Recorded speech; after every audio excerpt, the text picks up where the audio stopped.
The input element is versatile, but we'll need more than that to accept other types of input.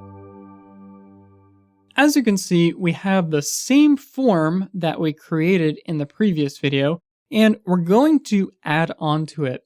First, we're going to add a text area, or add the text area element.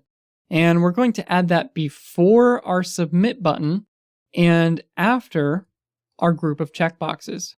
So let's just create some space to work here. And we're going to type out the text area tag. We're going to give it an attribute of essay because we're going to ask people to write a brief essay about themselves. We're going to use the rows attribute, and we want this to be 10 rows across. And really, this is just an alternative way of thinking about width and height. So we'll add columns to go with the rows. We'll go ahead and close this text area, switch over to the browser, and refresh the page. And as you can see, we now have a text area that we can type in. And a text area is useful for longer form text rather than just a single line of text like we have up here. Now, of course, we can modify the rows and columns attribute. So let's go ahead and try that.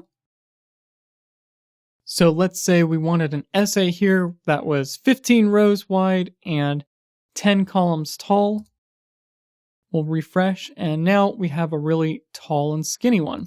So we'll just go ahead and actually switch that back to 10 rows and 30 columns. And one thing I would like to point out is that this does not actually limit the amount of text that you can type in here. It just adjusts the size of the text area. And in some browsers, you can actually just resize the text area to be whatever you want. So it actually barely matters. It's just to size the initial size of the text area. So we should probably add a line break here to break our input for the submit button down to the next line. There we go. And that about covers it for text areas. Now, let's learn about selects. So I'm going to create a select here, a select element, and I'm going to close it. And inside of my select element, I'm going to add a few options here. So let's say that we were asking the user which continent they live on. We'll want to add an option element.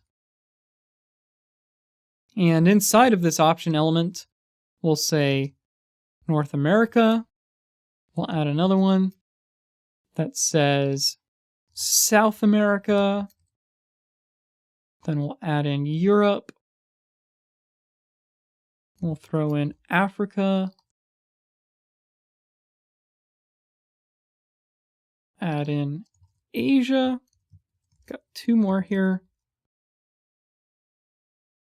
Australia. And then finally, Antarctica. So now we have our 7 continents, and select groups are good when you have a few too many things to use for radio buttons. Because if you had too many radio buttons, the page would look kind of messy. But if you think about it, a select box really serves the same purpose because you can only select one item. So let's save that. And let's see what it looks like. We'll switch back to the browser and refresh the page. And as you can see, I now have a little select box where I can choose a single item, one at a time, just like I can choose a single item with radio buttons. So let's go ahead and add a line break there, just to break it up from our submit button. If we refresh, there we go. And then finally, let's add in some option groups because we probably want to group together things in our selects in most cases. So we'll just group together some of these continents.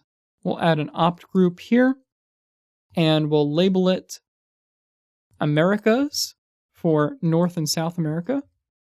And we'll close the opt group there. And then we'll indent the options that are inside of it, so we know that those are part of that opt group. We'll add another opt group or option group, and we'll label it Eurasia and put Europe and Asia together. Say opt group there. So we'll put the option Europe inside of there and the option Asia. And then again, we'll indent them so we know that they're part of that opt group.